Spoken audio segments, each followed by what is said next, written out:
hear silence? Can't even hear Robin speak. This is great. What is going on, everyone? Happy Tuesday, which for a lot of you it's Monday because yesterday was a holiday. And welcome back to Sin City Crypto Live. I am one of your hosts, David, and today we are coming at you from our studio here in the heart of Las Vegas, Nevada, with our daily, only on the weekdays, but sometimes we stream randomly live shows. Before we get into the content, quick disclaimer. Nothing that's said on this channel should be taken as financial advice, so please, as always, do your own research. Speaking of content, today we have a big show for you guys. We are talking the Ethereum Bellatrix upgrade. Also, the Fed releases their research on crypto. Jeremy Hogan, which is the leading lawyer on XRP, says a settlement is near. Also, we have a very special guest in house. The founder of Realty Ray Group, Carly, joins our show to talk about the current housing market. So, with that being said, I would like to... All right, you know what? I am going to show my laptop because before I introduce Robin, we're going to talk about... Unless Robin's ready.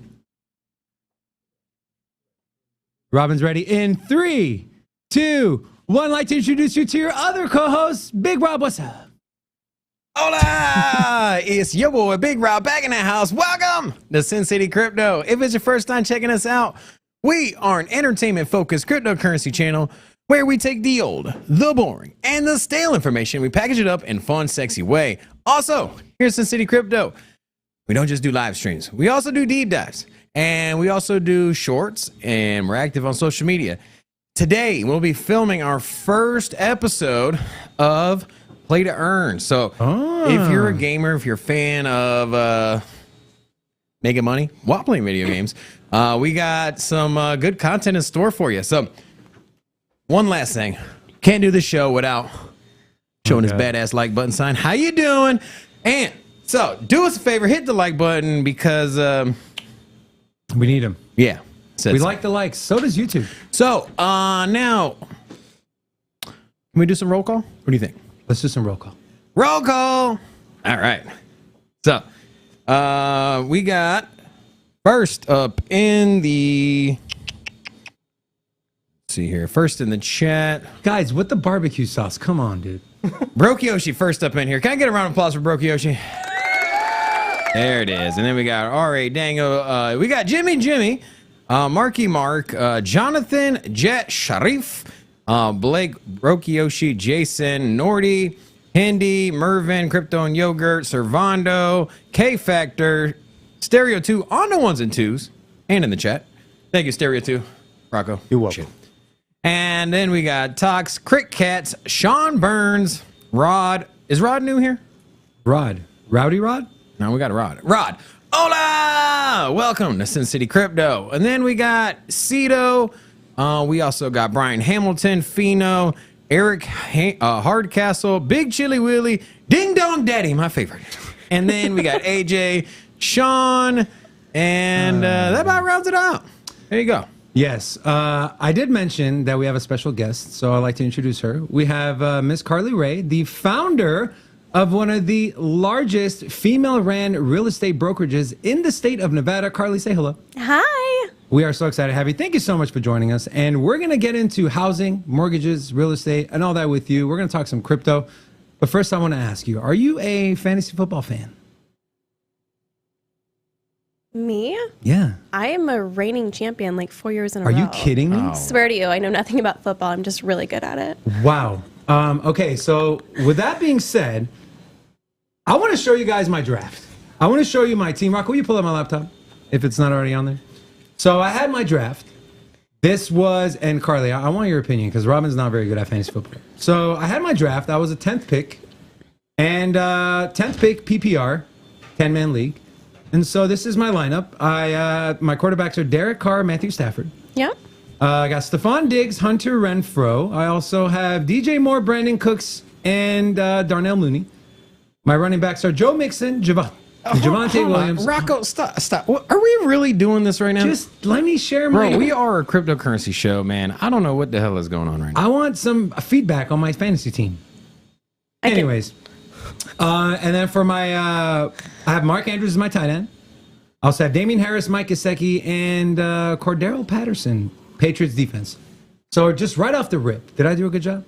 Not bad. I think 10th pick is actually, I prefer to be 10th versus first. So Really? you get back to back. I know, but then you got to wait like 30 picks for a third round pick, and I don't know how I feel about that. Robin, what are your thoughts? Is this a good team right here, bro? Am I going to win or what? I hope you lose. That's all I got. I need to see everyone else's teams, and then I'll let you know. Yeah, everyone else's team sucks. Are you surprised I have 2 Raiders players on my team? Derek Carr that is a and good Hunter move. Renfrow. That is a good move. That's a good one. Okay. We are in Vegas. We are. I know, but I hate the Raiders. Robin loves the Raiders. I'm surprised he's not wearing a Raider shirt today. I'm wearing my Ola shirt. Yes. Anyways, let's kick the show. Let's get the show on the road here, guys. Bitcoin, I was preparing my charts, and I just saw this ginormous red candle, and we're going to get into all that with our market watch. Robin, take it away. All right. So taking a look at the markets here today, we got Bitcoin sitting at, oh my lord, $19,170.85. Well off where we were this morning, right at 20K. So taking a look at this 1 hour chart, or the 24-hour chart, as you see here, you need not be an expert in charts to realize that this is not natural and that it just fell off of a cliff here. And so what would happen? I would assume that we had some liquidations. What's up? I know what happened. You want to see it? Sure. The Dixie hits a 20-year high, over $110.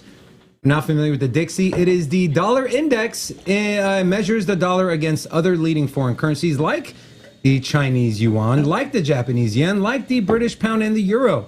And so we've seen any time the Dixie rises up, we see a devaluation of risk on assets, and that includes cryptocurrencies, commodities like Bitcoin.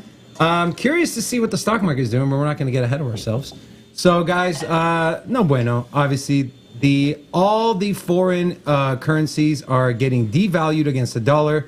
This is great for U.S. imports. This is great if you want to travel outside of the country with U.S. dollars, but obviously extremely negative for exports, extremely negative for other countries' imports, or imports, and just bad overall for anyone outside of the U.S. if you're looking to spend the dollar on a global scale. So this is something that a lot of macroeconomists are talking about. Again, 20-year high. Last time we saw it over 110 was in 2001, so 21-year high. Yeah, so that's why Bitcoin and the crypto markets are tanking. Robin? So taking a look, Ethereum though is holding over $1,600. So there is some light at the end of the tunnel here on this side. Obviously, you have the merge. What is it? 5 days out now? No, the 14th. 8 days. 8 days. Okay, so a week away basically. We have the long anticipated. When I say long, 6 years in the making merge coming up. So happy to finally get this off of our back. And then taking a look at the crypto bubbles, we have Luna Classic up 15%. Are you gonna FOMO into this, David? No. No. And you guys shouldn't either. This is an absolute garbage coin. Project. All right. So HNT, also known as the Helium Network, down resounding 13%.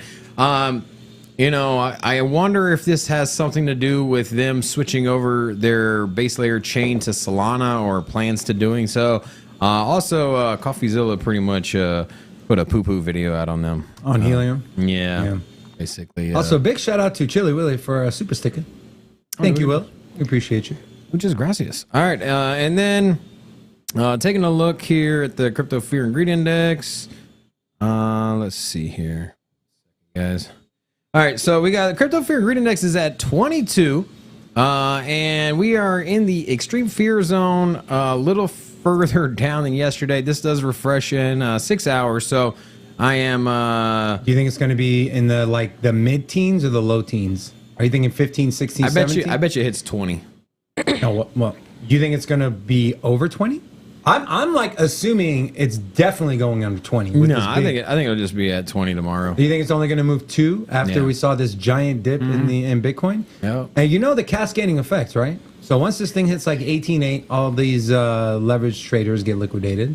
I mean, you see where we were at last month, even last week. So obviously, sentiment in the market's not looking good. Also, other catalysts here in the global space. Russia has cut off gas supplies to Europe indefinitely. So Russia claims punitive economic sanctions imposed by the West are responsible for the indefinite halt. Now, it represents a clear indication yet of the Kremlin is seeking to force Europe to lift the economic measures in order for Moscow to turn taps back on ahead of winter. Are you surprised? Not at all. This is so messed up, dude. Yeah, it's we're in a weird spot, man. You know, I read an article over the weekend that 6 out of 10 UK manufacturing companies or essentially warehouses or businesses are going to have to shut their doors because they cannot pay the power bill. 6 out of 10. That is ridiculous, man. People are going to have to choose between doing laundry or keeping their fridge on or keeping the lights on or keeping themselves warm in their homes. This is extremely sad. I mean, I'm not surprised. Robin's not surprised. You watching, are you surprised? Carly, are you surprised? No. No. This is, again, something that I don't see coming to an end anytime soon unless, A, sanctions are lifted or some kind of treaty is signed with Russia, or I don't even know. Do you see this coming to a halt anytime soon, Robin? This whole Russia withholding? No, this is all some geopolitical war mess, you know, and it's another chess move here. You know, they're talking about, so the EU and the federal government here in the U.S. is talking about putting a price cap on when it comes to oil from Russia, which is it's just funny because if you know anything about free market, if one person charges, you know, says they're only going to pay this much and somebody will pay significantly more, you're just going to sell to that person. It's basic economics, basic marketing. You can sell to the U.S. for $100 a barrel, or you can go sell to India for $120 a barrel. It's a no-brainer in what direction that goes, right? Yeah. And so, but also, you know, you're flexing, saying, hey, you know, all of these potential buyers and all this potential revenue are going to go bye-bye. And so that, you know, it does have ramifications, implications. So you do have to adjust. And so one of the moves that Russia has here is like, you know, they're leveraging what they have control over, which is the power and the gas that Europe uses to heat their homes and power their businesses. And, you know, coming up with winter, I'm not exactly sure how this is going to play out, because to heat countries and millions and millions of people, that requires infrastructure that needs to be built out, which takes years in the process. And this is just an event that happened just back in February, the invasion of Ukraine, or as Russia calls it, military operation. So, yeah. On a different note here, I do have a interesting Bank of America offer here. So, I feel like we haven't learned our lesson from 2008, but hey, whatever. So we got Bank of America to offer 0 down mortgages. So if you can't afford a home, here we can buy one now. So Bank of America is launching a new mortgage product that would allow first-time home buyers to purchase a home with no down payment, no mortgage insurance, and 0 closing costs. I wonder what a real estate expert would think about this. Economically doesn't make much sense. I wish we had someone in here to talk about. Oh, we do have someone in here to talk about this. Oh my gosh, it's almost like you planned it. I know, almost. So you've been in this space a long time. Yeah. You're full time. You've been in Vegas a while, but this is obviously more on a national level. Can you kind of explain to us what this exactly is? I know before the show we talked about you did do some research on this. What does this entail, and how does this affect the average citizen? Well, what's funny is I can't even tell you, like, when this article came out, how many, like, screenshots I got sent to my phone. Like, hey, does this apply to me? Essentially, what the government's trying to do is to create opportunities for, people that aren't homeowners right now, and they're trying to stabilize an economy that they are the reason that we're kind of in this like unforeseen circumstances. Obviously, COVID, they're like, we don't want another, mortgage crash, so hey, let's make the interest rates great. Instead of 2020, us seeing a massive, mortgage crash, as you know, the last like 24 to 36 months, we've had, time over time, more equity gained in homes. Well, then another course correct, let's raise up the interest rates, and now you see like a decrease of people buying. So they need to do something to offer to people so that they are still buying. And so here's the thing, it would also be called like a down payment assistance, where if you fit the criteria as far as where your credit score is, your job stability or something, there's going to be very specific criteria. This is like, I would say like a switch and bait, like they're trying to like hook you so then you can come to them and, they're trying to stabilize. I understand it. Other, banks and states are doing it as well. So it doesn't apply to everyone. It's only in 9 states right now. So if you're not in one of those 9 states, unfortunately, it's not for you at this time. Are we one of those states? We're not. Damn it. No, sorry. Do you mind kind of talking about some of the overall housing markets, not just in Vegas, but kind of on a national level? Where interest rates are. Is it a buyer-seller market? Maybe what the increase in rent year over year, month over month is, and anything else you feel is important? Sure. So interest rates are up for anyone that's been following the market. I would say as late as like late March of 2020 of this year, we saw rates that were still like, 2.25%, maybe 3%, historically low. And it made buying money so cheap, like buying a house so cheap. So even people that had an extensive amount of cash, it made more sense for them to get a loan, when you're, 2.25% or whatever. Right. So what we've seen though is slowly, and they say it's like it starts slowly and then you gradually, and then everybody's like, oh my gosh, the rates like jumped overnight. No, it's been slowly going up since I would say about the beginning of April. Right now, if you've got, let's say, a 740 credit score, you're probably about 5.5 on an FHA loan. If you're doing conventional, or you're probably closer to the 6s. And here's the thing, that's still, when you look over the last 30, 60 years, that's still historically low interest rates. However, we've been in like this, fantasy world of what interest rates are supposed to be. And so therefore it creates a lot of fear-based, and then it doesn't help when you've got every news station telling you like the world's going to fall, and it's like Chicken Little all over again. Yeah, I've been hearing a lot of buzz about the housing market bubble is going to crash, and that it's the only thing that's not, that hasn't significantly pulled back in the market is the housing market. Do you think that we're due for a big correction and or a crash, a bubble? I mean, what do you think that looks like? Do you think we're just going to pull back slowly, or what do you think? Real estate ebbs and flows. It's going to have its highs, it's going to have its lows, and if it didn't, it wouldn't be a good economy, So I think that we're in this space where all this money came out of nowhere. Like, here we're supposed to be in the middle of a freaking pandemic, and then it's like cash, paying over. Well, it didn't come out of nowhere. It came out of the Fed. No. They love printing money. They were just, giving you money for not working. So I still worked. I don't know where the hell my money went, but I didn't get any. We built a studio, and lo and behold, we're here. Thank you, Jerome Powell. So here's the thing. The last 2 years, a seller could list their house, throw out a number that they wanted, and they were probably going to get it. And unfortunately, that's not realistic. And we had a 19% appreciation last year.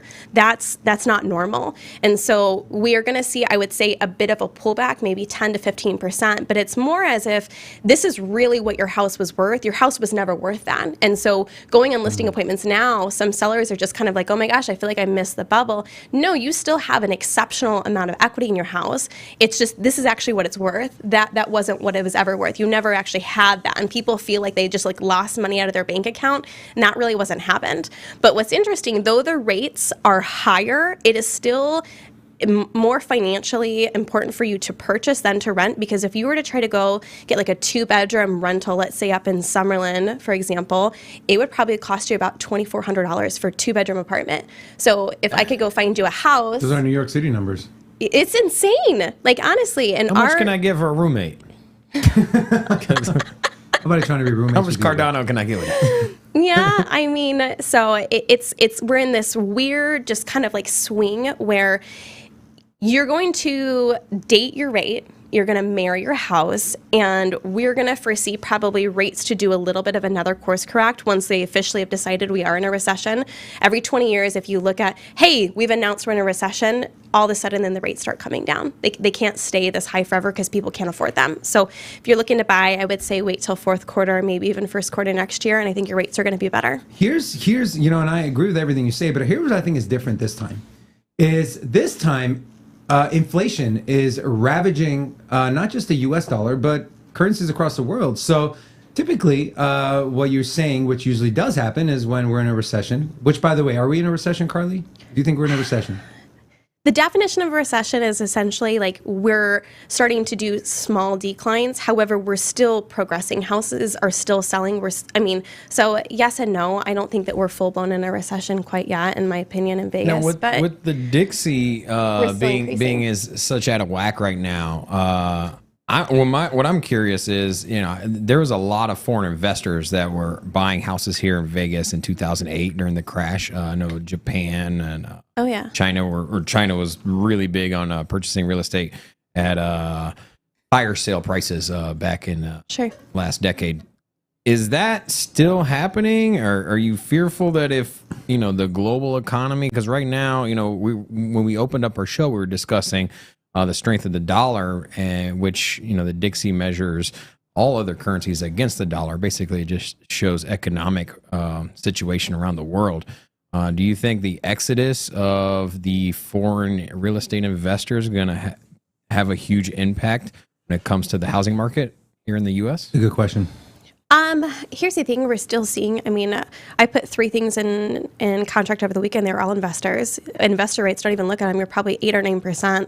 They still see the value. And honestly, you see what's happening with the stock market. It's very unstable. With rents being so high, it still makes sense for foreign investors in general, to put money into real estate because they're at least going to have some type of ROI, or at least they're going to be breaking even. They're not dumping their money, month after month, unrealistically, not knowing what's going to happen to it. So, okay. We're still seeing that on my end. I think that, like, hedge funds, I think that we had kind of talked about that. Yeah. Hedge funds are still spending crap ton of money. They're doing buy and holds. They're not stupid. They're not trying to do flips. They for long-term, equity. So buying these rentals, they've got very specific criteria that they're looking for. So have they honed in on that criteria since everything's kind of gotten crazy? Absolutely. They're still buying. One of the biggest hedge funds in town buys 120 houses a week. So Damn. That's what you're competing against. In Vegas. That's just in Vegas. We're one of their biggest markets outside of like Phoenix, because I think that our market works differently. For anyone that remembers 2008, I think Vegas hit the hardest. Yeah. We're not the same Vegas from 2008. We've got so much more than just, hey, come gamble in Vegas. We're an entertainment capital. We've got sports. We've got Google, Amazon. We have all these big companies that have invested a lot of money because of, the way that our taxes work. It makes sense for them to live here. And so we're not seeing, I think, as much as the crazy dips as if, like, a lot of my family is in the Midwest. Their housing market is very different than how it's mimicking here. Right. So, okay, I want to pivot to. Go ahead, Robin. We're at 50% like ratio here. Guys, hit the like button. Stop playing around. Thank you. Yeah, let's. All right, I want to pivot to the metaverse. Okay, so, in your professional opinion, how far off are we from having realtors selling homes in the metaverse? And do you think there's any roadblocks currently that you see, or maybe from your personal experience? So that's already happening. Probably about 18 months ago, when they started offering real estate licenses in the metaverse. There's no clear definition on as far as income being made from it. I do think that over the next probably 24 to 36 months, it's going to be a big thing. And for people that are interested in that, and that's the language that they speak, it's going to be very important to at least have someone that's got knowledge base in that. So, just like in regular real estate, you hire someone because they're essentially an advisor. They're giving you, they do this every day. So in the metaverse as well, as to which universe to buy in, like all these different things, like you need to hire a professional to be able to assist you with that. What I'm curious about is there mortgages in the metaverse? I would imagine if the prices are comparable, say they start reaching the 6-figure range, I could see a mortgage. Has there been mortgages before? I'm not aware of that, I'll be honest. Anything that I've experienced, I'm still very new in it, is all been cash-based or coin-based. So I do think that maybe eventually, for mortgages, though, I feel like that would be, at this point, maybe an unstable. Yeah. You know what I mean? I don't know. Yeah, it's probably not it'd enough. probably be more of a hard money loan. So I would see that more than probably being backed by the federal government. Now, I know you talked about, you've taken this Metaverse course. What are some things you see that could positively change and affect your industry? And what are some things you think could maybe negatively affect your industry? Because what I'm thinking is eventually it won't be just Metaverse real estate agents where you sell, or help people buy homes in the Metaverse, but actual homes in real life, but you just give them tours and show them in the Metaverse, right? I mean, right. I think what it's coming into is the reason I even started the course was I just wanted to be able to have like knowledge base for that's where my industry is going. I'm not stupid. Everything gets taken over by a robot of some sort. So being able to be in that digital footprint and be maybe, I don't know, a couple 100,000 miles away, let's say, and be able to like show somebody virtually, I do think that that's where everything is going. It's definitely a very unique platform, and for someone that never played video games or has ever been a part of like that type of a digital world, I was actually telling David, like, my son's involved in some of these like video games, and it kind of dawned on me all at once why people would be interested in it. And it's, you have an ability to kind of create an alternate reality, and you get to be somebody in this world. And so I think for people that maybe struggle, or even after COVID where things, you were so shut down, social skills probably dropped significantly, if that's you and there's nothing wrong with that, maybe you feel more comfortable. That's a space that you can align with other people that speak your language. And that's why I got into it, because not just for Metaverse, but I have a client that's how they speak. I want to be able to also help them in, real life. So I got some interesting thoughts. One would be if you spend more time in the Metaverse, and the technology is still at least 3 to 5 years away, for at least being this very submersive environment. But if you spend more time in the Metaverse than you do, say, lounging around your own home, I can see a situation where you would have a crappy apartment or a cheap studio or condo that is a little bit more in your range, and yet you're paying more money for a virtual plot of land or a virtual house for the simple fact because that is where you spend your time. That is where you unwind. And right. That's where you share your experiences with your friends. And, I could see maybe a shift, 10, 20, 30 years down the road where, you're have 2 mortgages or you have two basic rent payments, and maybe the one here in the physical realm. It's called IRL, bro. Yeah. In real life. Come on, get your terminology right. IRL, whatever. These freaking boomers, man. I could see that, and I don't know, man. It's an interesting thought to me. Did you see the Zuckerberg and Joe Rogan? Joe Rogan interview? I saw bits of it. Man, that's interesting. You know what? They are really developing these headsets. A lot of people just look at the fact that Facebook changed their name to Meta. And, at face value, it is, you think, oh, hey, they're trying to build a metaverse. But, they're really trying to be the backbone for the technology and the headset, and it going from this big shoebox that you wear on your face to more of like just a traditional pair of glasses with augmented reality. And you brought up a good point when it comes to doing virtual tours. I think that is probably the next integration of, VR when it comes to real estate, even more so than the metaverse real estate. I think that we discussed the fact that you have all of this foreign investors, and if you are in China, you're looking to buy a house. I mean, what a better way to take a tour right. Take the words out of my mouth, man. Yeah. To wear the glasses and then physically walk around the building. Absolutely. During COVID, for anyone who's not familiar, 3D Matterports became very popular, which essentially this camera does this scan a bunch of times, and it takes a lot longer, but you either had the goggles or even on the computer, you literally are walking through the house and you could pivot and turn you could even see like the dust in the corner. It's very like real life. And for people that couldn't leave their houses for whatever reason, that made it a very easy way way to buy, I think that's just going to get enhanced. How many, you said you've sold a few, investors. How many of them are just, they don't even see the property, they just like the price and buy it? Oh, probably 50-50. 50-50. I mean, here's the thing. Everyone thinks they're an investor. So everyone's like, oh, I'm an investor and I'm going to buy a house. And they run all these fancy numbers and read a book and think they're going to do it. Then you've got people that actually do it. So there's more than just reading the book on how to flip houses. And they like literally have it out and they're just like, okay, so this is what I need to make and this and that and the other. And I want to offer $600,000 less than the $700,000 house. And I'm like, yeah, that's not going to work. But I read it in a book somewhere. But I read it in a book, so it has to be true, or Google told me. So that's funny. Before we let you go, is there anything else that's kind of, I know the August numbers are in, and just, your sentiment moving forward, is there any other valuable information you can give us as far as maybe where we're going, some things to look out for? If you're looking to buy a house, how to prepare, should you wait? If you're looking to sell a house, what should you do? Or should you rent? I mean, just, kind of throwing some ideas out there. Is there anything that kind of comes to your mind? I would say that if you have a house that has a substantial amount of equity and you could turn that into a rental and you could buy without having to like maybe pull money out, it's never a bad idea to start like having a portfolio. A lot of my sellers, as the market shift and we've had this massive increase on houses, that's the conversation that we've had is if you don't have to sell, don't use that as an asset. Let's go buy you something else. If your family or something in your life has changed where you do need a bigger, smaller, or you're relocating.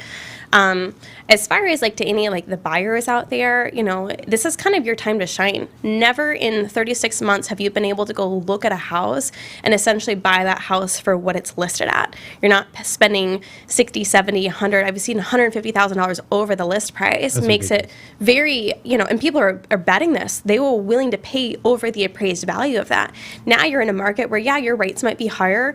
Again, you're mirroring the house. Go for the house. You've got more options than you've had in 36 months. You've got sellers willing to buy down your rate, give you money towards closing costs that makes it a lot more affordable. And then, hey, when the recession finally hits and our rates drop, go ahead and refinance and get yourself an even better payment. Hopefully the rates will drop. All right, one last question before we let you go. You know what's coming, right, guys? God, no. Barbecue chicken pizza, yes or no? Me? Yes. No. No? Absolutely. Thank you. No. To give you a little backstory on this, we all went out. We all went out for Italian food one time with the producer, who obviously is Italian, and David ordered barbecue chicken pizza. And the horror, he looked like he was the in Joe disgust Pesci, on Rocco's face when he saw this. The pizza was pretty bad. I mean, I think that's like BJ's fault. They did all these weird pizzas. Don't do it. All right. Okay. But before you go, I have to show something. I tweeted this on our Twitter. By the way, if you're not following us on Twitter, go follow us on Twitter, Sin City Crypto One. What's worse, a sushi pizza or barbecue chicken pizza? I mean, come on. Hey, that actually looks kind of good. I love sushi. Yeah, I like you sushi guys are, so okay, Carly, you can leave. Yeah. You guys are. I mean, it ridiculous, doesn't actually dude. taste like pizza. It's just like obviously rolls This and looks disgusting. You had the I mean- You would sushi rather- burritos. Hold Those on, are pretty bro. good. those are so good. You would rather eat this Yeah. than to eat barbecue chicken pizza. Me and Carl are gonna Rocco, go you're pick up fired. a Robin? sushi pizza after You guys we are get out of here. disgusting. You guys make me. That's raw salmon on rice pizza. You guys are sick. pizza. There's no It's just cheese on there, man. As I long mean, as you yes. don't go fish and That cheese are looks good. disgusting, bro. But honestly, like I said, like the red looks like pepperoni. It's not. It's probably like an eel sauce or something like There you amazing. go. That's Sriracha, that looks disgusting. You know, they always have like some adjectives like yum yum sauce or dynamite sauce. Right? Like some of these sushi places, their names in Vegas, they get a little bit provocative. I'm just saying. I'm like, what did I just order? You guys make me sick to my stomach. All right. Carly's extremely busy, so we're gonna let her go. Carly, anything else you want to say before we let you go? Where can people find you? Do you have a social media they can follow you? Yeah, you can find me on Facebook, Carly Race with an E. Don't spell my name wrong or we can't be friends. No offense. Or realtyrategroup.com. You'll see my little tribe. We've got 13 women on our team. We just got some new headshots. So we'll be doing some about me, so you can kind of follow us and pick your favorite girl and see who you want to buy and sell with. Awesome. Well, Carly, on behalf of us here at Sin City Crypto, we thank you so much for spending time with us, and we look forward to bringing you back sometime in the near future. Thank you so much. Yay! Bye. All right.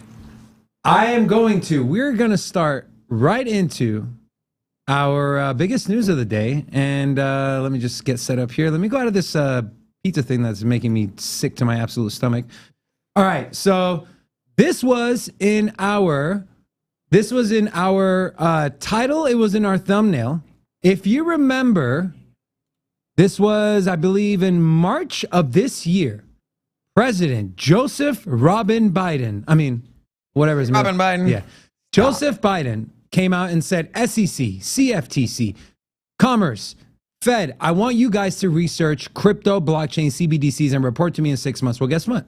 That 6 months is here. Is it? Yes. The Fed predicts 2 adoption scenarios for crypto and DeFi. This is sourced from the Daily Hodl. The Fed says there are 2 paths forward. One, where blockchain finance intertwines with traditional finance, and one where they are separate but parallel. Financial stability risks loom in either scenario, as both the DeFi and CeFi subsectors are largely unregulated. What are the 2 scenarios? Well, here you go. In scenario 1, these blockchain services gain greater interoperability with the existing payments and financial system, for example, evolving to link real assets to public blockchains. A second scenario may see crypto assets evolving to become a separate, parallel financial system that provides services for the real economy. And also, this is their stance on volatility. An additional way to reduce, these are all quotes, by the way, an additional way to reduce the volatility of cryptocurrency prices might be for various aspects of DeFi to be more closely integrated to the existing financial system.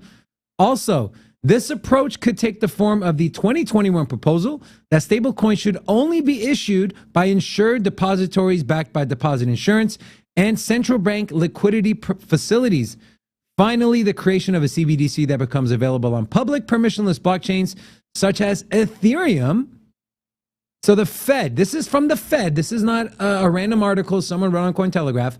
This is from the Fed. They mentioned Ethereum may also serve to reduce volatility. Damn, bro, this is some juicy stuff right here, dude. So here's the one shoe to drop.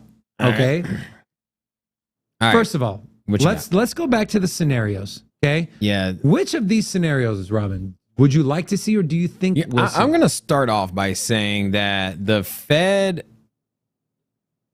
they surprised me, right? Yeah. They didn't come out saying this needs to happen, and we're regulating this, and this in a certain way. They basically like, okay, well, there's 2 paths here. Essentially, there are 2 options, or not options, but there's 2 paths. And one is, hey, it's integrated with legacy finance, and banks offer, fiat services, your savings account, your checking account, and your dollars or whatever currency you typically use. And then you also have the scenario where it's a completely separate entity. Instead of having banks offering custodial services, you have the exchanges. And the exchanges in themselves, they pull up that slide again. I want to see that quote one more time. So, utility quote. So you have scenario 1. Okay. They gain greater interoperability with the existing payments and financial system. So yeah, integration with Bank of America, basically. And then you also have the second. So the second scenario, basically the exchanges pop off and they become essentially the new banks, right? The digital banks. Yeah.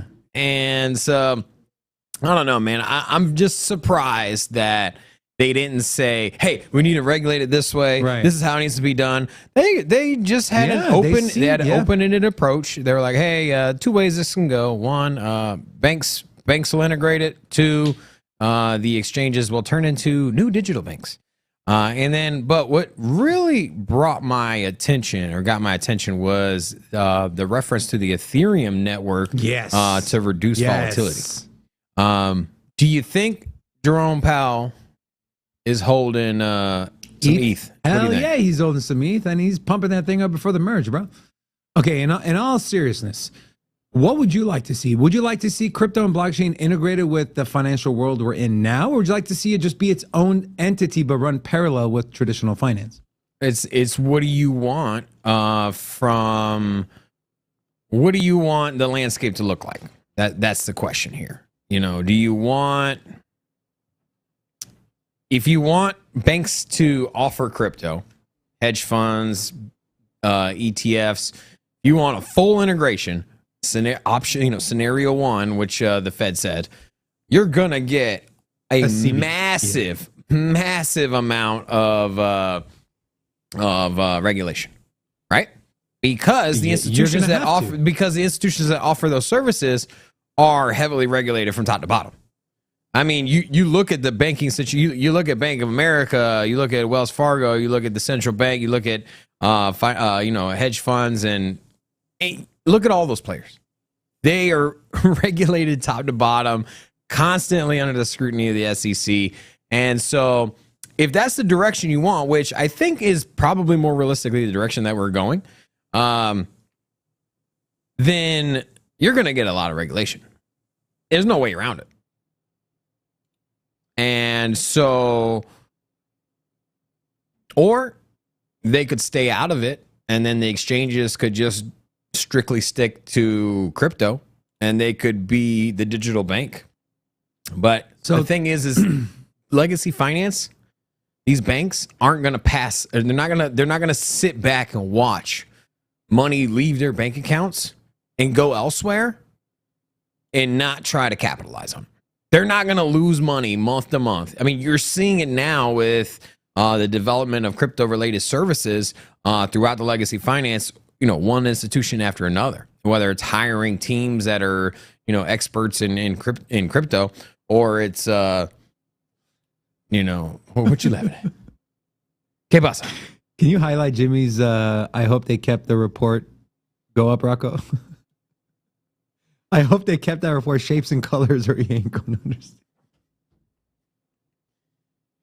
Our community is freaking hilarious. Also, Jimmy, again, with a 5-piece membership gifted. Guys, make sure if you have... Make sure you have your gifts enabled, because our boy Jimmy here is just look at this. Hype man Jimmy. Look at this. Shizzy Mervin anime Larry Bird. I wonder who that is. And then Mervin. Sean. All are officially members. Yeah, that's right. Welcome, members. Go check the video.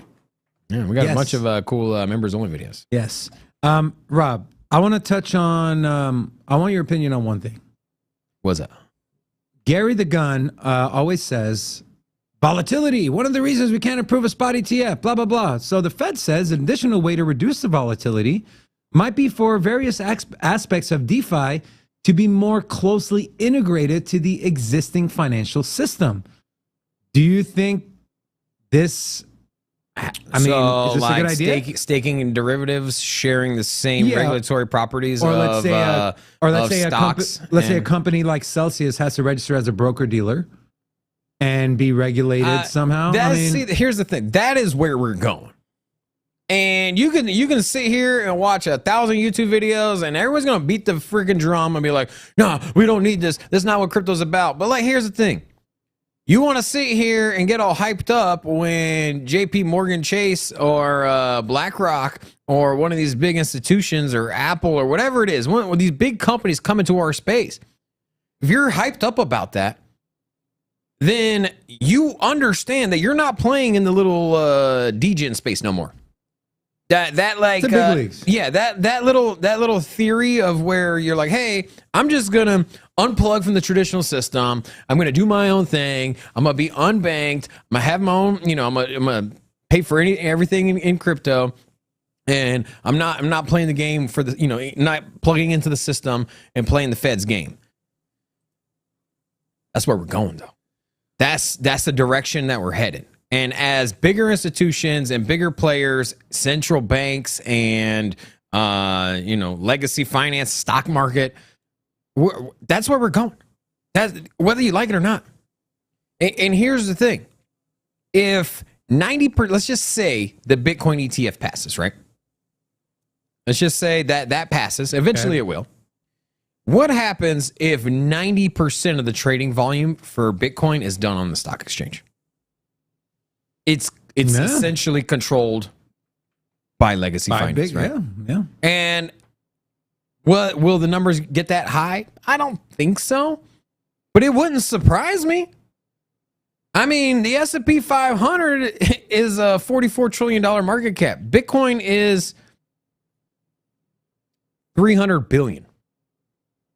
That's peanuts. And if you're going to sit here and say it's going to replace all fiat and that every country in the world is going to have, let's be real, regulation, oversight, integration into the Fed, CBDCs, it's all on the thing here. Also, the another point there that was said, stable coins issued by that, I agree.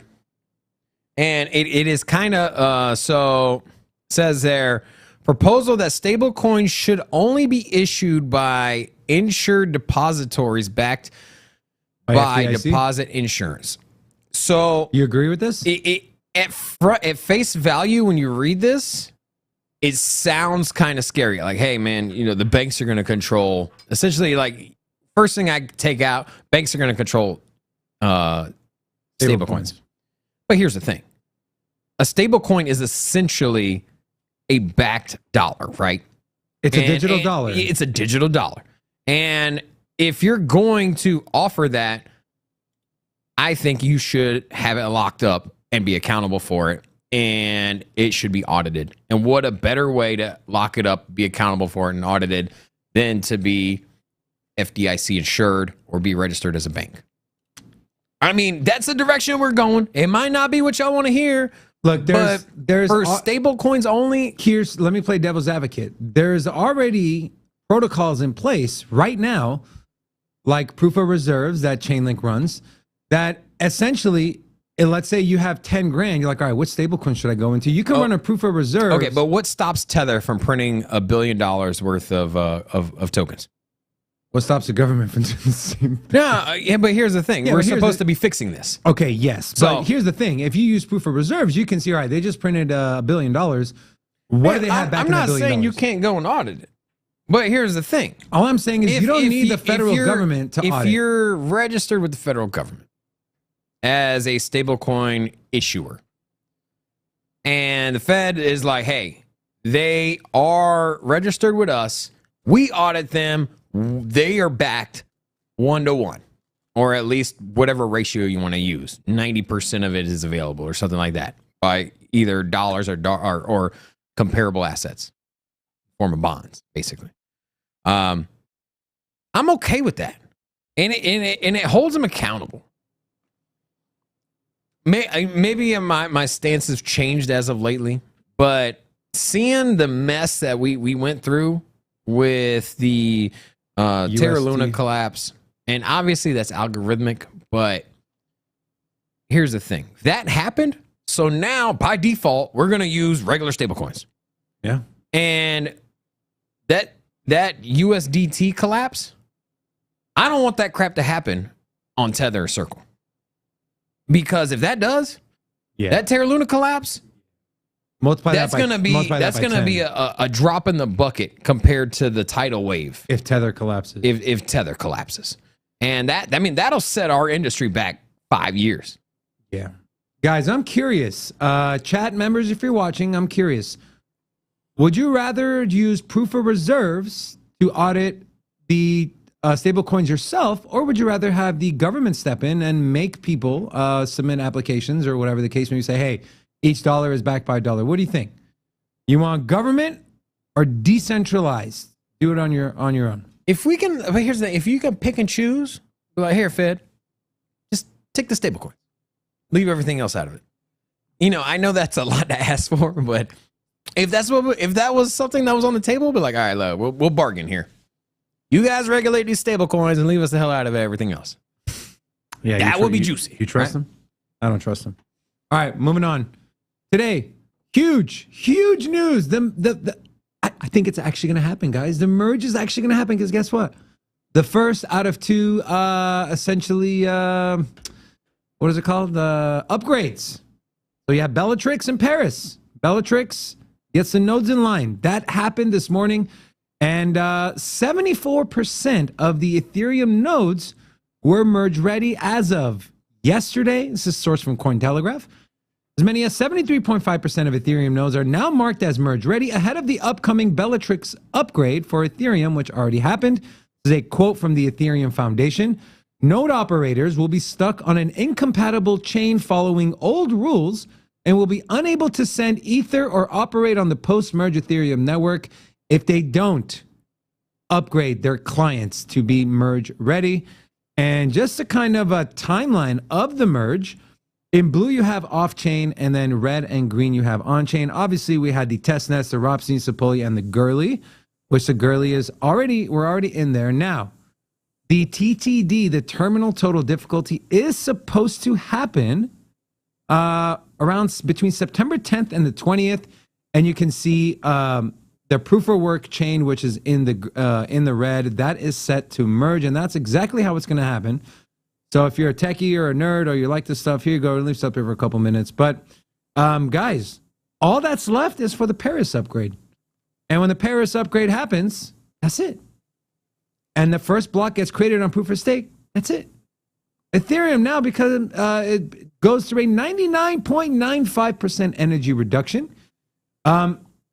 After seeing this, everything is happening as planned. After seeing what the Fed said and specifically mentioning Ethereum, they could have mentioned no one. They could have mentioned anyone else, but they chose Ethereum. Does this make you more bullish, same, or I don't know? I don't like the Fed putting Ethereum's name out there. Rob? Oh, man, it's like I said, man, I'm surprised. Surprised. But if you sit here and you think about it, let's just say, hey, we need to transact stablecoins. We want to run a market with stablecoins. Like, we want to transact stablecoins. We want to use it for trade. We want to have banks use it. What does that look like? Are you going to use the Bitcoin network? Nah. The Lightning Network. I'm kidding. Nah, the Lightning Network, hella centralized. The joke. And so you start thinking about it. You going to use the Bitcoin network? No. Who else are you going to use? What's the next biggest one? Ethereum, obviously. What's after that? Binance, centralized, right? You can say the same thing about No, but Binance is centralized. So if you're going to transact stable coins and have somebody that can control and manipulate it, Binance Smart Chain is a decentralized platform. Well, let's be real. Pretty centralized, right? Yeah, I mean there's a CEO. Guys, literally everything, even Bitcoin to some extent is centralized. It's just the most decentralized. But on a you're looking at a pendulum here. One side you got centralized, decentralized. Now, how far does it swing? Ethereum's pretty decentralized, at least out of the other major players. And you have Solana, which would be a pretty big market cap. And the speed but they are super centralized. No. They say they're not, bro.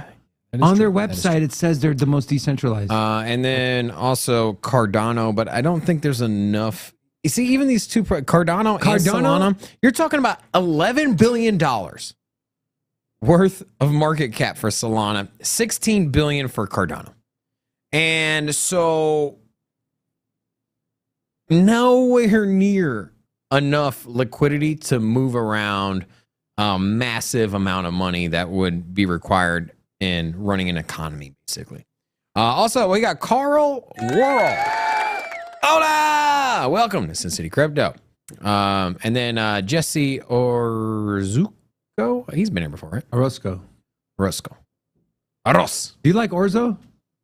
I think it might be the first time. What else is something else? Hola! Welcome to Sin City Crypto. What's up, Rocco? So I was listening to somebody there, and with the merge, pretty much all the proof of works goes away from the miners, which are thousands or no, hundreds of thousands or millions of them. And now everything is moved to the cloud, where it's pretty much owned by just big corporations, let's say Amazon. So how you feel now that it's not necessarily cloud. What it is it's the nodes. The nodes are funny you mentioned that. The nodes are basically the validators, and they're spread out by stake pools. And Now, Amazon Web Services is the largest web provider.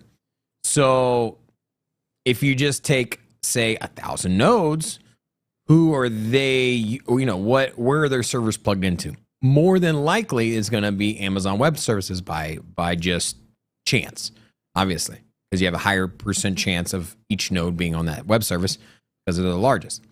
Now, Amazon Web Services does not control, run any of the stake pools. And so you could say that in some kind of doomsday scenario, if Amazon Web Services goes down, or if they control their own network, which I've never heard of them doing, it could be a point of failure. And that is true. But realistically, the nodes are just using whatever web service they're plugged into. It's funny you mentioned that, Rocco, because I'm putting together my video that I'm going to film this week. That should be coming out next week. And one of the things, and by the way, it's a little sneak peek, it's going to be on Flow and, their partnership with Google and how they're using Google's cloud and all the benefits it has for a blockchain to be able to scale, grow, and to essentially be as efficient as possible, especially blockchains that take in real world data in real time. And so I feel like with Ethereum being the largest smart contract platform out there and having multiple oracles and needing this real-time data, you're going to need to essentially use and leverage a giant cloud service like Amazon Web or like Google Cloud. I don't think it's all bad. Now, for something like, let's say, a store of value or a privacy coin, then yeah. But those run a little different. So, and then Vegas Free Brawler dropped a $1.99 super chat. Says, "You guys need another employee?" Question mark. Depends. I'm assuming you're from Vegas. Are you willing to work for free for a foreseeable future? Honestly, we could always use a little help, even if it's not in a full-time scenario. Just send us an email. Our email is sincitycrypto1@gmail.com, and then we will have further discussion on that. Let's And Bitcoin dumping, baby. Go ahead. Pull that up. So here, just taking a look at my chart, and then we can go to yours. So we got which chart? Mine. It's frozen. It doesn't work. Robin's is frozen? Yeah. Let's go to mine then. This is mine? Yeah. Oh yeah, look at that. It's frozen. Holy moly, macaroni, rice-a-roni, pasta. Jimmy, help us. Shit, look at that mother effing. Gosh, dang it. Look at this freaking candle, dude. This is on a 4-hour chart, okay? 4-hour candle. You're looking at, my math isn't very good. Where was the top of that candle? Right here. Say 5% candle. A 5% candle. You know what's funny is the reason I didn't do TA is because I was going to talk about this. All right, we have a little symmetrical triangle. Looks like we should see a break to the upside or downside that Bollinger Bands were showing. And I was going to talk about, where we're going to break to the upside, to the downside. And looks like my question was answered. Now, here's what I want to do. So obviously, the way you measure the move is you kind of want to take, I don't know, let's take it from here. The average width, which is around 3.8%. And like I said, this candle is a 4.5% candle. So I think a bottom's close. If I go over more to the longer time frame, we squeeze this sucker down. And guys, again, I keep these on here for reference, and we talk about this all the time, okay? Anytime you see an ascending channel, it usually like 70% breaks to the downside. And so that's all we've been seeing in the crypto space. But I want to zoom out and look at, are we here at a bottom? So let me take a horizontal line here, and it'll take us all the way back. And if I take just the bottom right here, which is right around, let's just call it 18.9. If I zoom back out, the last time we built support on top of this, well, this was resistance twice back in November of 2020. We came up here, we tested, got rejected. Came back, tested again, got rejected, then finally broke through, kind of retested, and then shot off into the bull market. That's the level we're at now, guys. At around 19K. Now, I have said on this show time and time again, the bottom is in. I still think the bottom is in. There are tons and tons of buyers at 17.5, at 18,000, at 18.5 and obviously at 20K as well. Now, obviously, we talked about in the beginning of the show how the Dixie, the dollar index, did make 21-year highs. So I think once that starts coming down, because what goes up must come down. And by the way, let's see what the Dixie's doing. You know what else? When what goes down also goes up. Doesn't make sense, right? But when Bitcoin dumps, we get viewers that jump in here. So what are we at? We're at 60. So what I was saying is that don't be surprised. We get to 100 viewers in the chat. And you know what happens when we get to 100 viewers in the chat? We open up this damn Vegas club. We have a party, and we see David's dead terrible dance moves. I am so upset at myself because I'm sitting there last night. I'm like, I think Bitcoin's going to break down. Let me sell like a third of my position, and I'll buy back in at like 18.8, 18.5, and I didn't do it. I got lazy. Damn it. Now, here's something I want to show. This is on-chain metric. So this is Bitcoin mining difficulty, and we are at 5-month highs. 5-month highs, Robin. I told you, man. This is gonna be a problem. This is a whirlwind of shit, right? Yeah, I mean, people. It's gonna take more the computing. Bitcoin maxis will beat the drum that the mining difficulty is good for the network. But let me tell you something. For security, yeah, sure. But if maybe efforts have to, and that's even debatable. Here's the problem. Here's the problem. It takes more hash power to mine a Bitcoin, and each Bitcoin is worth less now. And your overhead is higher because energy bills are higher. Now, there's heat waves in California, and they're talking about a grid crisis. So now those are going to have to unplug. We're in a heat dome, too. Here in Vegas, no. Seriously, dude. This is troubling to me. No. This is extremely troubling to me. And also, you know, we broke at Death Valley right down the street here in Vegas. Hottest recorded temperature on the planet for September. It was 128 degrees. 120. Let that sink in. 128 degrees down the street in my backyard. 128 degrees, bro. So hot. Yeah, that's all my plants are dead. Look, getting back to this though, man. Think about it, guys. Think about it. You can't. This is at the most basic level. Difficulty goes up. You're gonna be able to mine less Bitcoin with your hash rate, and if price is falling, do the math. Price is falling. Energy prices is are high. falling, and at the same time, your profitability is falling as well. Yeah. So this is something definitely to keep an eye on. Do you want to see? Do you want to take? Is your laptop working, by the way? Yeah, I'm good. Okay. You want to take a look at the just kind of like the top 10 real quick? You want to take a peek at that? Yeah. So pulling up my working laptop, we have $19,000 Bitcoin. I know you said top 10. This is right at that zone, man. I'm telling you, we are going to be, by the end of the day, we're going to be at 18.4. What do you think? $18,400? I could see it. Just because of cascading liquidations. And then Ethereum under 6. Ethereum big fall too here. They were holding 1650 earlier. Here's the thing on Ethereum, just real quick. A lot of people were saying, hey, I'm going to borrow ETH from somewhere like Aave and Compound because I want the fork tokens airdrop. But guess what? Aave stopped borrowing and lending of Ethereum until the merge happens. So, so Helium's down, Chili's, Nexo, Litecoin. Celsius. This internet computer protocol, man.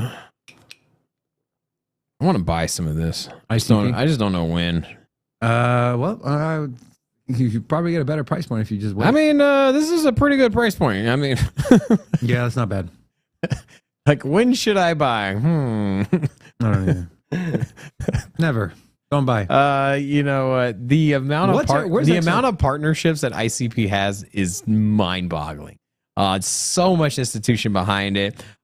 Crazy big team. There's a big dev team. A lot of prominent figures. Are you worried about the lawsuit with Ava Labs and the Definity guy who also represented ICP? Not at all.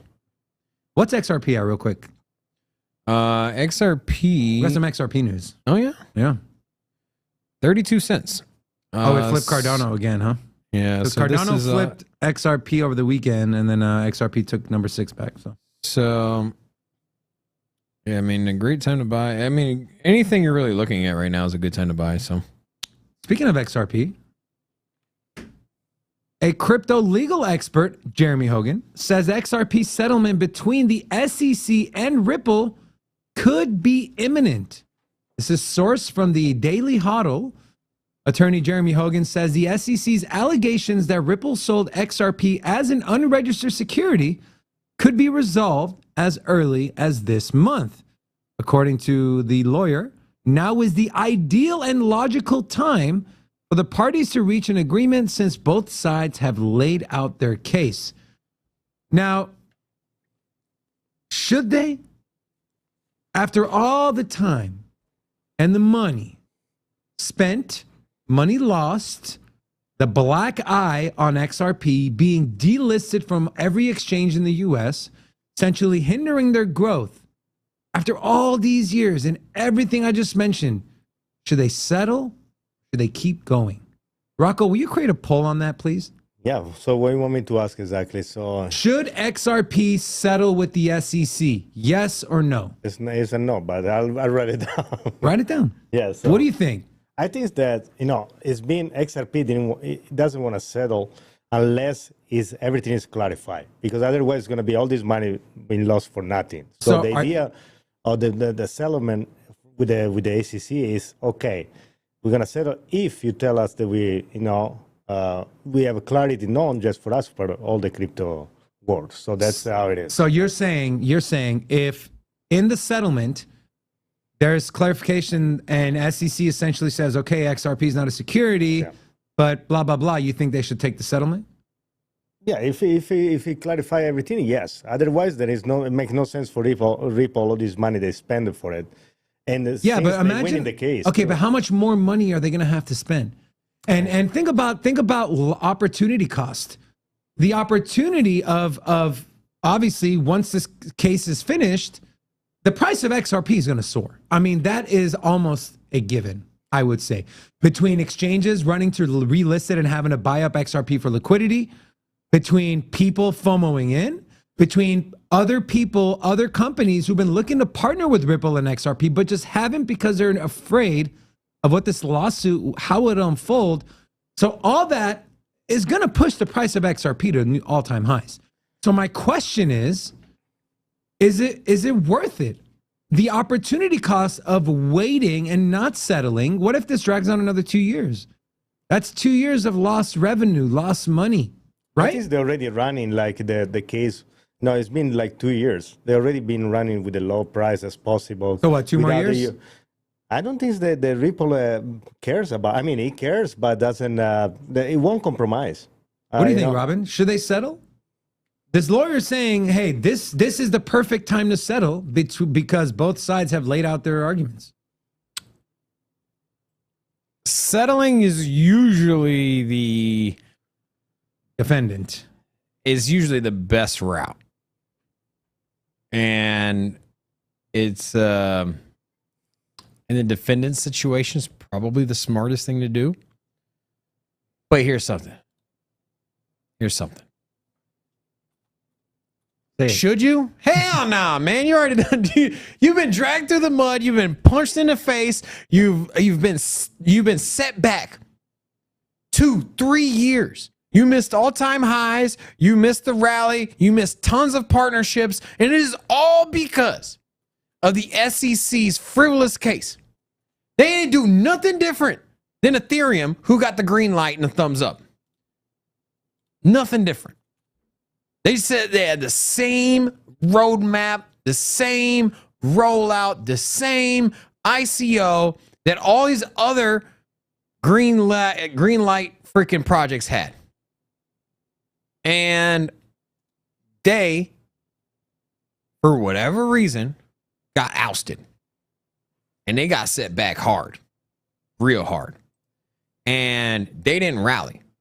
All the other projects last bull market rallied. All of them. Cardano went from a penny to 2 pennies, baby. To $3. Or was it 2 cents? Wherever they were. I don't know. And XRP was down to like 10 cents. and it was supposed to be on a trajectory up to like $5. That's where it probably would have landed if you would have took a look at the other top 10 projects and how many X's and their growth last bull market.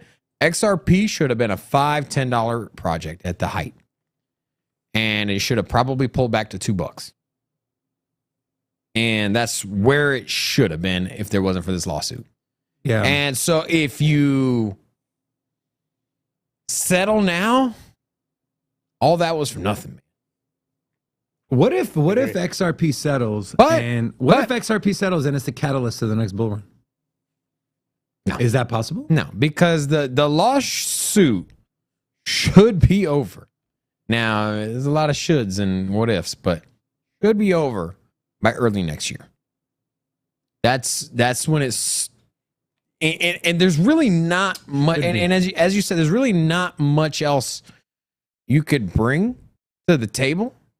You know what I mean? Like you go through different steps, and the step that the court case is on now is on the back half. So you can only stretch it out so far. And at some point, you can't go back and introduce new witnesses, basically. You get what I'm saying? Like that part is over.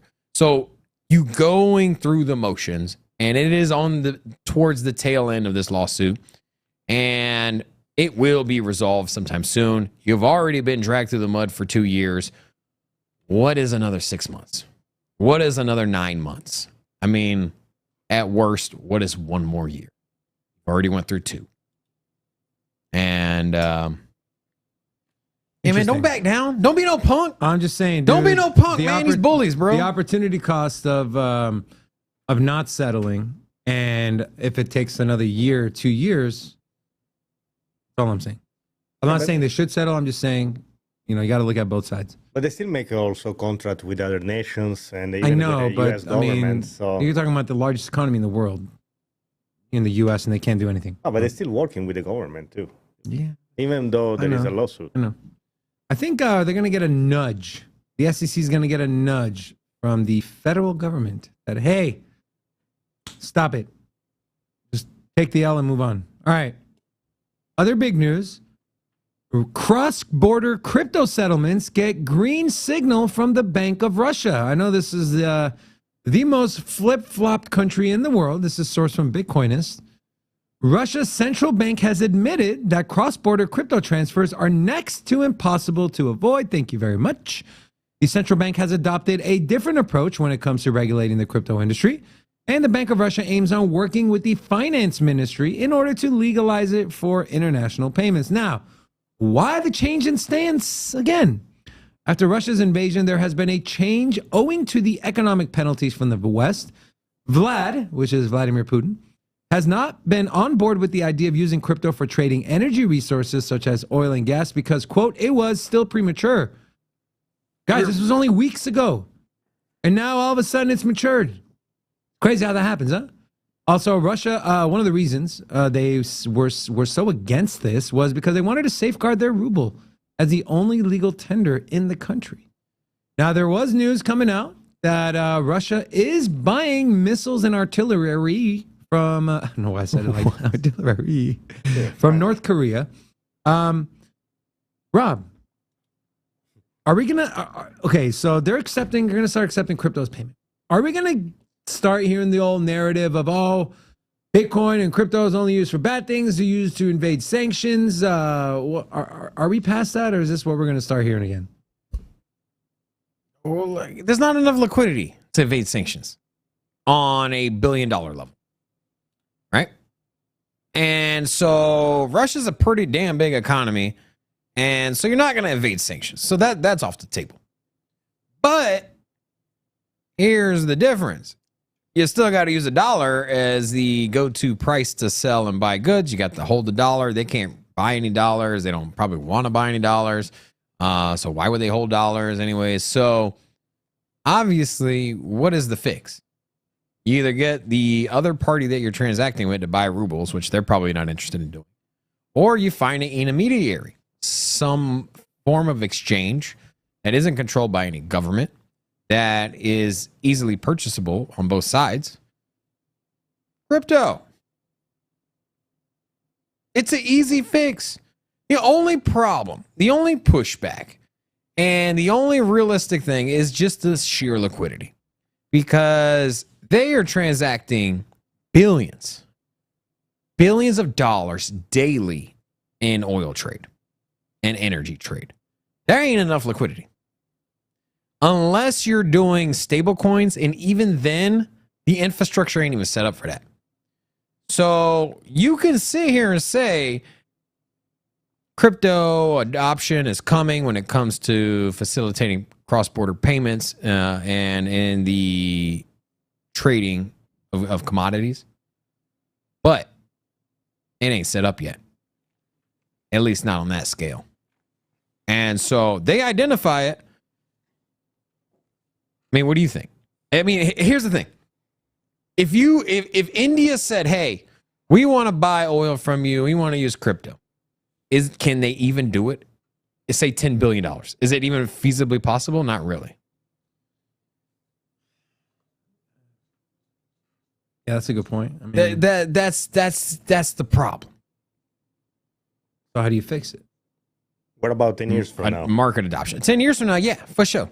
100%. That's where we're going. That's why we got this channel. Because gold, that ain't gonna fix it.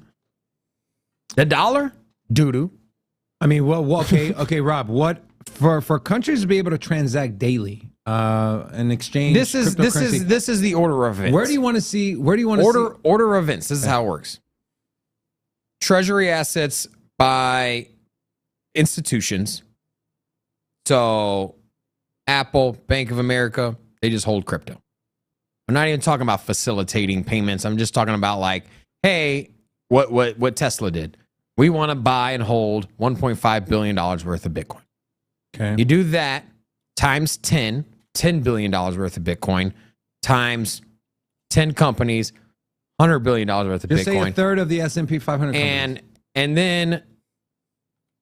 then you go with hedge funds, institutions, and then nation states, treasury assets. Everybody always talks about this whole, legal tender. Like, that doesn't matter.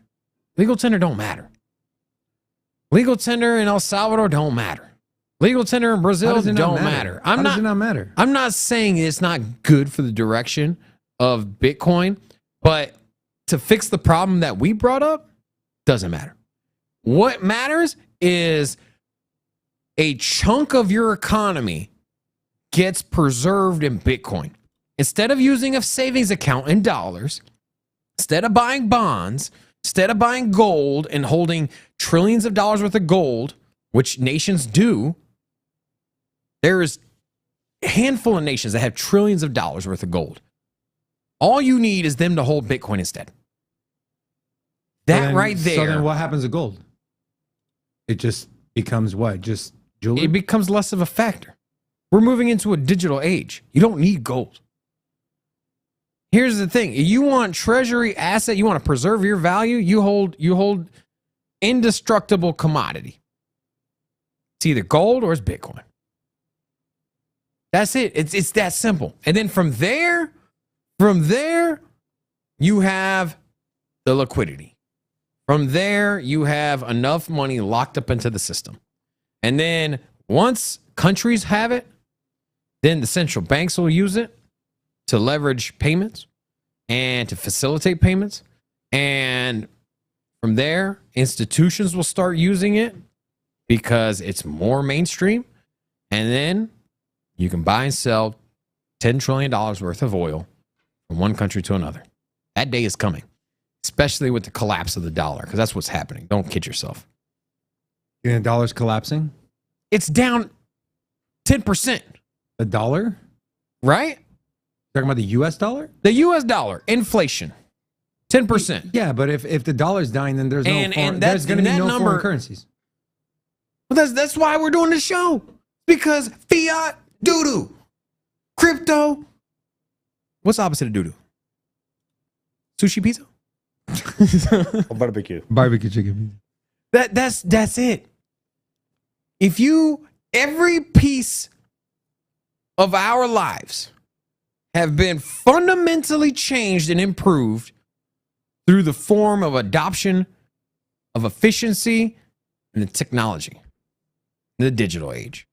We do not send handwritten mail anymore. We send emails. We don't go to the store. You don't have a pen pal? Yeah, you don't go to Redbox and rent movies anymore. You don't? You don't go to Blockbuster and rent movies anymore. It's all digital. You know what I saw? And entertainment, every piece of our lives, everything, even your banking is now digital. But the infrastructure behind it is not. And the infrastructure behind it will change to digital, and it is coming whether you like it or not, and you are in the right space because that's what's happening. You know what? You brought up Blockbuster. I was watching something on YouTube or Netflix or something. Somebody who owned a Blockbuster store when it went out of business turned it into an Airbnb. Pretty cool. Does it still have movies? Yeah. Pretty cool. VHS. All right. Last topic of conversation we want to talk about, my friends, is Binance to end support for USDC and two other stablecoins in favor of their own BUSD. This is sourced from The Block. Binance said on September 29th, they will convert existing balances and new deposits of USDC, USDT, that is my error, I apologize, and TUSD, which is true USD, to its own stablecoin, the Binance stablecoin. In addition to the conversion, Binance will end trading pairs for the three stablecoins against BUSD and USDT, as well as major cryptos like Bitcoin and ETH. I have a chart here that shows the current stablecoin supply. You have on the left side, you have the total supply. Obviously, the large dark blue area is Tether, followed in the red by Circle. And then number 3, you have Binance. And as far as the share of total stablecoin supply, you can see on the right-hand side, Tether's share has been slowly decreasing as Circle and even BUSD has been growing. And DAI has been growing as well. This is all the way from 2017 until currently. That's big news, bro. Oh, God, what? Bitcoin's 18,000, bro. 18 flat? No. It's probably 18.9, bro. No. So this is the up-to-date exchange prices. So 18,900 on Binance, Man, FTX, that's not Coinbase. breaking news, bro. Break news KuCoin. when it's at 18 flat. All exchanges, Bitcoin under 19K. So You know what time it is, boys and girls? Aye. Not financial advice, of course. So, Robin, are you surprised at this Binance? once again, centralized entity, getting rid of all of the competition. Competition is good. If you want your token as a company, if you want your product to shine, don't try to eliminate the competition. Just make your product better than the competition. How do you make a stablecoin better? Make it more stable? I don't know, man. I made a good point here. I like my sentence, and now you're trying to poop on it. No, I'm just saying. Stop the show. DFib's here. What? I didn't see DFib. Can I get a round of applause for DFib? And some air horn. Air horn. Yeah, I need we got to get DFib. What's up, bro? Welcome back.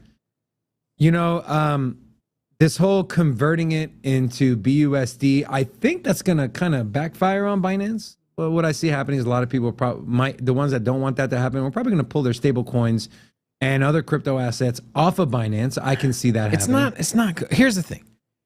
Here, and it gets way more complex. But on the simplest level, let's just say there's a token on Binance you want to buy. It's also on KuCoin.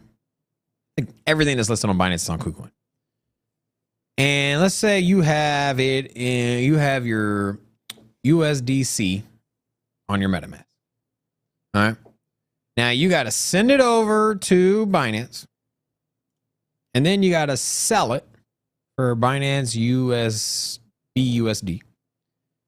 You have to sell it, buy BUSD, then buy your token. Extra step, extra trading fee, or you can just send it to KuCoin and then just buy it straight up. One less transaction fee. Oh. I don't like the extra transaction. I really don't. I've already do enough transactions, and I get it. It doesn't take that much time to sell a stable coin. I understand that. But it's a principle. Yeah. Robin's a man of principles. And then on top of that, if you're using Binance.us, you're probably gonna have to send it to Binance.us. You're gonna have to sell your USD, you gotta sell your USDC for the fiat currency in the exchange. Then you're gonna have to buy BUSD, and then you're gonna have to take your BUSD and then buy whatever token you're gonna get. You're confusing me. That's what I'm saying. It's confusing. Like, why do I gotta do all those steps? Like, let me just send USDC and then buy my damn token I want right there. Why I gotta do buying something? Come on. You know, Circle came out and said this is actually a good thing. Surprisingly. That's not a good thing. That's what Circle said. Circle Give me a lair. Circle. That's Black like rocks. That's like your ex-wife taking the house. You'd be like, oh, that's a good thing. Like, no, it's not. Yeah, kids, it might be a good thing. Yeah. Anyways, it's somebody's scorn, and that just took some punches, and they're just trying to brush it off like it's nothing. tread carefully. They're like, hey man, it's cool. We good. We don't even trip it. You know, Jesse wants to know, in your opinion, do you think we will see sub 17? Yep. No, I do not. Yep. 16,000. 13,000. Even though I did my bottom that I called was 16.5. So. Here's a good thing. If I'm wrong, great, I'll buy more. If Robin's wrong, great, portfolio goes up. All right, guys, that'll do it for our show today. Please make sure you go join our Discord. This is a community ran Discord. So when you see Sin City Crypto typing, that is actually one of our whale members, Marky Mark. Also, huge shout out to our newest whale members, Jimmy, and Redman. Thank you guys so much for supporting this channel. Also, make sure on your way out, like it. Want to get YouTube to show this great, amazing content to other viewers. If you haven't checked out our merch store, make sure you do that as well. It is ran by none other than the Don, Rocco Botticelli. You don't just get Sin City Crypto stuff on there. You can also find other more general Bitcoin and cryptocurrency gear. Not just shirts, but backpacks, flip-flops, car keys, sunshades. If you have a lady or you are a lady, they have, what are those called? Leggings. Or if you like to dress, to dress as a lady. Yes. Also, if you want to support this channel, become a member, the link to that is as well. Also, we got some affiliate links for you guys. If you haven't gotten a ledger yet and you want to buy one, just use our link. It'll kick us back like 10% or something. Also, one of the few centralized exchanges that I would feel comfortable if you are using one would be FTX. And if you sign up, we make a little money and you also save a little money as well. That is in there. That is a lot of stuff to cover. And I'm running out of breath here. And Robin, you got anything else before I send us off into the... Rocco? Friends, family, friends and family, family and friends, we thank you so much for starting your week, because yesterday was a holiday, off with us here at Sin City Crypto. We appreciate all your support. We love you guys. On behalf of myself, Robin, and Rocco, we will see you guys tomorrow, 10:30 a.m. Vegas time. Until then, peace. All right, see you guys. Oh, by the way, the pool. Damn, 56% said do not settle, 26% don't care. Awesome. Is that? Yes.